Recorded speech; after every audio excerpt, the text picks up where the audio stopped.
On part sur un autre exercice.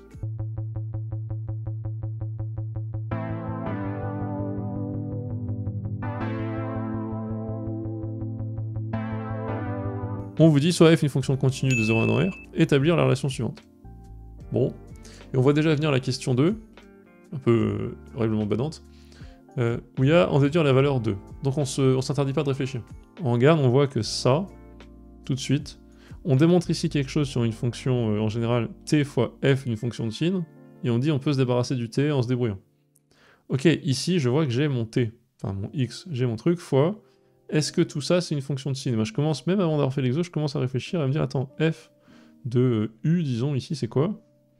Si j'ai un u, qu'on appliquera ensuite à sinus x, et ben c'est quoi? C'est u puissance 2n, puissance 2n comme ça, sur bah, le même u puissance 2n plus cos. Bah, cos carré, en fait, c'est cos puissance 2n, c'est cos carré, enfin, vous avez compris, c'est plus 1 moins u carré, donc cos carré c'est 1 moins sin carré, puissance n. Et donc oui, ok, si j'arrive à démontrer ça, je pourrais faire la première étape du calcul de ce truc-là, en me débarrassant du x avec 7f par rapport au petit a. Démontrons déjà le petit a. Mais deuxième intuition, quand même, là je vous balance toutes les intuitions, le genre de trucs que j'aimerais entendre moi face à un élève. Quand je vois ça, ou disons sin carré plus, est-ce que je vais pas pouvoir faire apparaître du sinus, il y a plein d'exos comme ça, donc c'est le genre de réflexe qu'il faut avoir, et faire apparaître ça, donc divisé par sinus 2n plus cos 2n, plus cos 2n sur sin 2n plus cos 2n.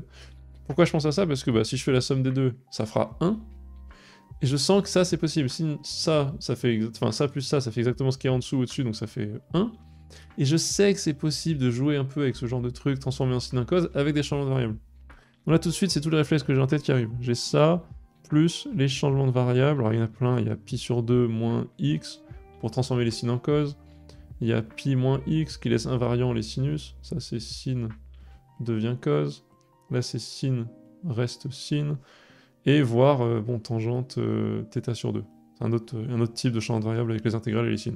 Mais celui-là, peut-être pas le délire ici. Donc voilà ce que j'ai en tête et voilà ce que j'ai envie de donner au prof en face de moi. Lui dire écoute, écoutez, vous le voyez les gars, on va essayer de faire ça, on voit qu'on pourra l'appliquer directement ici parce qu'on a la bonne structure de fonction. Et je vois que là dans ce calcul, je vais pouvoir me débarrasser du x et ensuite je vais avoir des signes, des cos. Peut-être que j'essaie de faire une combinaison de l'intégrale avec elle-même si j'arrive à transformer celle-ci en celle-ci avec un certain changement de variable. Voilà le genre de démarche que j'ai envie de prendre parce que je remarque qu'au-dessus ça ressemble vachement à ce qu'il y a en dessous. Voilà, ça c'est les bons réflexes, c'est les bons trucs à remarquer.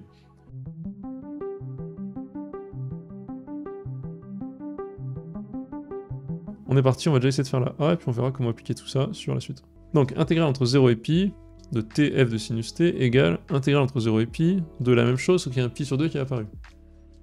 Bon. Ce qui est un peu drôle, ou intéressant, c'est qu'on pourrait se dire, mais attends, pi sur 2, c'est un peu la valeur moyenne. C'est un peu la valeur moyenne de t entre 0 et pi. Je pourrais dire, tiens, valeur moyenne chef ou 2.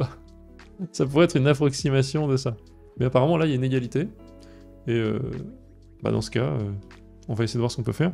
Moi, ce que m'inspire le pi sur 2, j'ai deux choses que ça m'inspire. Quelqu'un propose une IPP, pas un mauvais réflexe, ça peut marcher. D'ailleurs, j'ai pas essayé. Moi, ce que je vois, c'est que je vois du pi sur 2, et je vois surtout qu'il y a le f de sin t qui est le même de chaque côté. Donc on me dit pas, cherche ce que vaut ça. On te dit, tiens, t'as ça qui montre que ça vaut ça. Donc je profite de ça comme un gros escroc pour dire, mais attends, combien vaut 0 pi tf de sinus t dt moins intégrale de pi sur 2 f de sinus t dt. Et en fait, je vais plutôt essayer de montrer que ce truc est égal à 0. Comme d'hab, souvent c'est plus simple de montrer que quelque chose est égal à 0. Donc je prends ça et je vois combien ça fait. Là, mon but maintenant, ça devient ça. Montrer que ce truc vaut 0. Et tout de suite, quand je fais ça, qu'est-ce que je vois? Et bien en fait, le pi sur 2 il se factorise avec le t. Sauf que moi, je suis assez fan de t moins pi sur 2, si vous voulez. T moins pi sur 2, dans le monde des intégrales et des changements de variables avec les sinus cosinus, c'est un truc qu'on connaît, c'est un truc qu'on aime bien. Parce qu'on sait que ça transforme les sines en cos, les cos en sin. Donc tout de suite, je fais un changement de variable. U égale... Ok, on voit rien. U égale t moins pi sur 2. du égale dt. Et là, je suis content.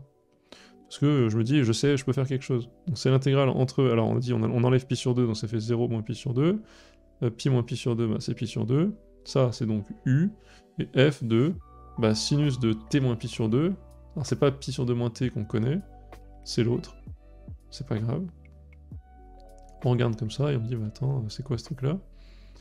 Quand j'ai... c'est quoi? T moins pi sur 2. Donc sinus de... Ah non, ça fait quoi? Ça fait sinus de... Bon, je vais l'écrire. Sinus de t, c'est u plus pi sur 2. Ok. du.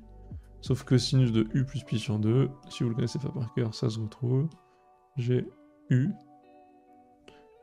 plus pi sur 2, c'est bon. C'est le cosinus qui prend un signe moins, mais le sinus il reste là. C'est bien égal à cos u. Ok, donc j'avance. J'ai ce truc là, moins pi sur 2, u fois f de cos u du. Maintenant, question à 2000 € pour tout le monde. Comment est-ce que je sais que ce truc... Est-ce que je peux justifier facilement que ce truc vaut 0? C'est l'objectif, hein. Depuis le début, on veut montrer que ça égale à ça. J'ai fait la différence des deux. Est-ce que je peux montrer facilement que c'est nul? En fait, on reconnaît que la fonction u associe u fois f de cos u, quel que soit f, est impair. Bah oui, parce que cos u, quand on met moins u, ça change rien. Donc ça reste f de cos u, et quand je mets un moins ici, ça devient impair. Elle est impaire. J'ai moins pi sur 2, pi sur 2.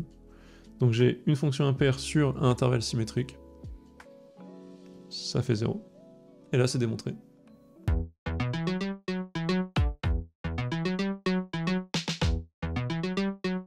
En déduire la valeur 2. Alors là, on va essayer de jouer avec ce truc, puis on va regarder ce que ça donne. Je pose soit f de, je sais pas, t, si vous voulez, égale t puissance 2n, ce que je racontais tout à l'heure en intuition, mais cette fois-ci on le pose, sur t puissance 2n plus 1 moins t2, le tout puissance n. J'applique le petit a, ça me donne in égale pi sur 2, intégrale. Vu que ça, je remarque que c'est égal l'intégrale 0 à pi de t f de sinus t dt, hop, avec la f que je viens de définir ici. Ici. Alors j'applique tout de suite ça avec le petit a.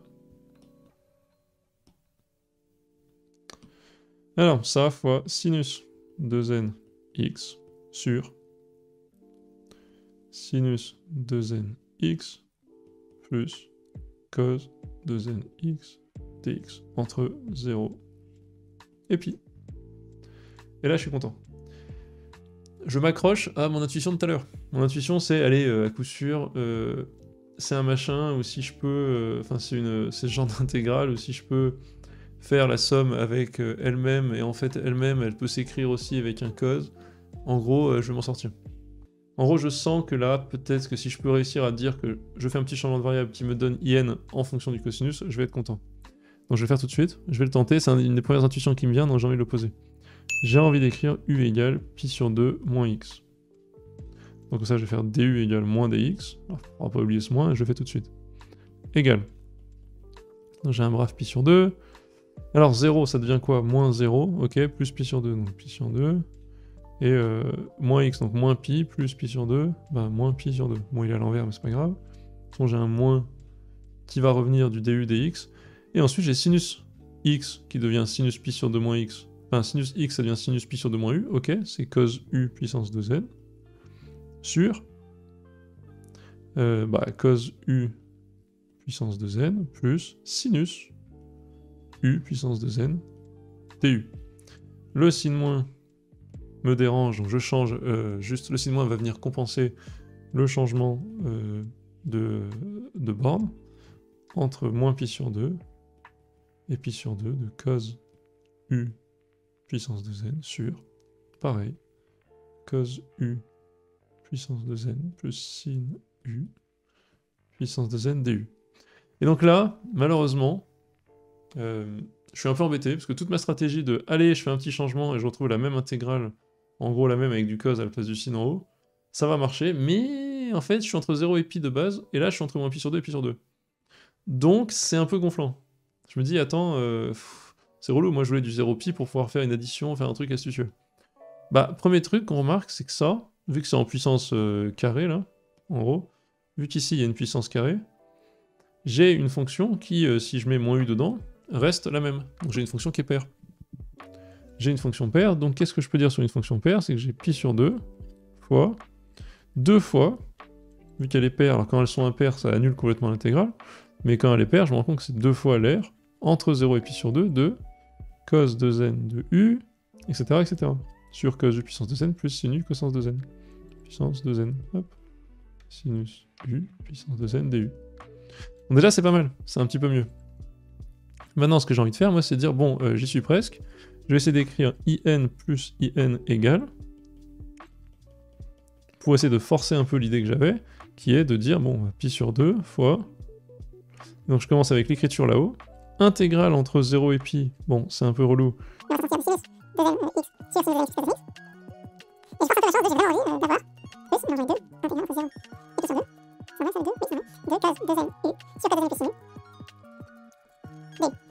Je force un peu le destin. Hop, comme ça. Je force un petit peu le destin. J'essaie de voir si ça va pouvoir s'arranger. Donc je suis un peu embêté parce que j'ai pas exactement ce que j'ai envie. C'est pas vraiment exactement le truc que je veux. Mais ça va peut-être marcher. Ça va peut-être marcher parce que... bah, en fait là, je suis entre 0 et pi sur 2, là je suis entre 0 et pi.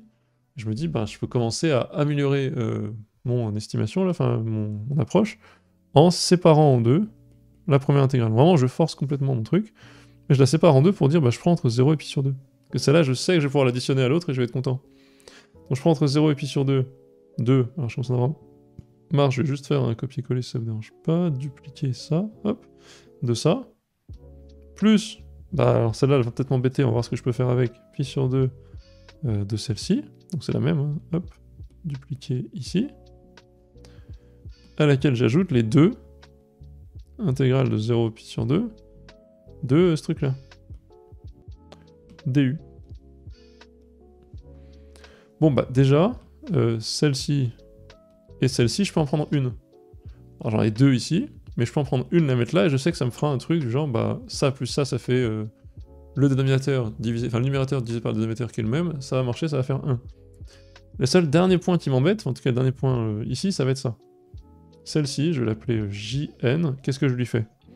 JN, elle me saoule, parce que moi j'aimerais bien qu'elle soit entre 0 et pi sur 2. Comment je fais pour avoir un truc entre 0 et pi sur 2?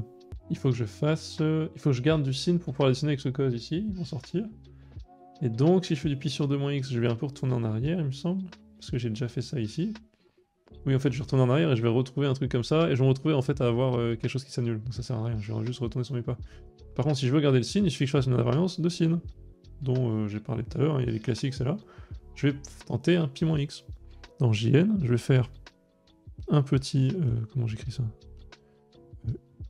U égale pi moins x, du égale moins dx, qui me donne exactement ce que je veux au niveau des bornes. Au niveau des bornes, je fais moins x, donc ça fait moins pi sur 2 plus pi sur 2, et là-haut ça fait moins pi plus pi, ça fait 0. Donc c'est bon, à un signe moins près, ça va s'arranger. Sinus puissance 2n de x, ou de pi moins u, en fait ça fait sinus puissance 2n de u, parce que sinus pi moins u c'est sinus u. Sinus puissance 2n de u, même chose, plus bah, cos de pi moins x, c'est moins cos x. Mais en fait je m'en fiche que ce soit moins cos x, parce que c'est en puissance paire. Donc si vous voulez, c'est comme si je mettais bah, moins cos u puissance 2n. Ok, bon, c'est cos u puissance 2n. Ça m'arrange un peu, fois moins du. Ça m'arrange même pas mal, parce que c'est exactement ce que je veux. Je dis que c'est en fait bien égal à 0 pi sur 2. Bah de tout ce qu'on veut. Elle est égale en fait. C'est-à-dire que cette fonction doit avoir un axe de symétrie en fait, parce qu'elle est parfaitement égale à celle-ci. Et donc c'est cool. Là en fait mon exo va être fini. Parce que je finis par m'en sortir comme ça. Donc non, là l'astuce c'était de essayer de forcer le fait de garder le signe ici pour pouvoir aussi l'additionner là. Donc ça c'est parfait. Parce que j'obtiens finalement in égale pi sur 2 fois, voilà il y a un 2, pi sur 2 je laisse ici, fois 2 intégrales entre 0 et pi sur 2, 2 sinus 2n de x sur sinus 2n de x plus cos 2n de x plus la même chose avec du cos ici. C'est un peu calculatoire, hein. Vous voyez, c'est pas exactement pareil que d'autres exos qu'on a pu couvrir. Et ça fonctionne, ça fait pi fois, donc le 2 il simplifie, ensuite l'intégrale entre 0 et pi sur 2, de 1. D'ailleurs, non, attendons, ça c'est 2 in depuis tout à l'heure, c'est in plus in. De 1 égale pi carré sur 2, enfin pi fois pi sur 2, et donc in égale pi carré sur 4. C'est incroyable. Bon, c'était un peu long, mais voilà. C'est ça, on se ramène en même borne, et on voit qu'en fait tous les morceaux finissent par bien marcher. En fait, cette fonction, elle a le bon goût d'être paire, et aussi d'avoir apparemment une symétrie selon l'axe x égale pi sur 2. Voilà, voilà. Ça marche, c'était un peu calculatoire, mais ça roule pas trop mal.